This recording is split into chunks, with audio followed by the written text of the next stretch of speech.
इथे कप्सची कार्ड जास्त आहे, त्यामुळे हे रीडिंग आहे रिलेशनशिपबद्दल आहे. ते जे कोणी व्यक्ती आहेत ना, अनेक व्यक्ती असतील कारण फॅमिली किंवा सोसायटी असतील कारण इथे बरीच जण दिसतात. सो ते जे कोणी आहे ते त्यांना तुमच्याप्रती डिसअपॉइंटमेंट आहे. इथे त्यांना एक तुमच्याबद्दल दुःख आहे, राग आहे आणि भीती पण आहे. अशा तिन्ही भावना दिसत आहेत. कदाचित तुमचं एकतर नातं तरी खोटं असेल किंवा मग तुम्ही किंवा त्यांनी ज्या गोष्टीसाठी मेहनत घातली ते सगळं तुम्हाला गमवावं लागलं आहे. त्याच्यामुळे एक प्रकारची डिसअपॉइंटमेंट दिसेल.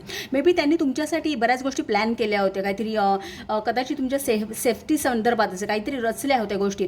मे बी तुम्हाला त्याची कल्पना नसेल कारण बऱ्याच डिस्टन्सवरून त्यांनी ते प्लॅनिंग केलेलं असावं. इथे पण तुम्ही ते स्पॉईल केलं असं त्यांचं म्हणणं आहे. दुसरं म्हणजे क्वीन ऑफ सोर्ड दाखवते की त्यांनी एक डिफिकल्ट डिसिजन घेतलेला आहे आणि त्या दृष्टीने त्यांनी काही प्रयत्न करायला सुरुवात केलेली आहे. कारण पेज ऑफ कप्स हे इनिशियल एनर्जी आहे. सो काही स्टेप्स घेणे, एखादे मॉड्यूल वापरणे. सो मे बी आणि दुसरं म्हणजे हे एंगेजमेंटचं पण कार्ड आहे. सो कदाचित काहींच्या बाबतीत असं असू शकेल की कुटुंबाने एक लग्नाच्या बेडीमध्ये अडकवण्याचा प्रयत्न केला आणि तुम्ही त्यातून अचानकपणे निघून गेला.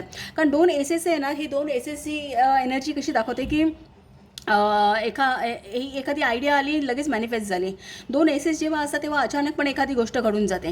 सो आणि द लास्ट कार्ड ते युनिवर्स आहे. सो युनिवर्सचं कार्ड हे दाखवतं फ्रीडम आहे. मी हे द वर्ल्डचं कार्ड आहे. सो त्यातून मुक्त होणे, कुठल्या तरी गोष्टीतून बाहेर पडणे, पूर्णपणे सेफगार्ड होणे असं अशा प्रकारचा अर्थ आहे.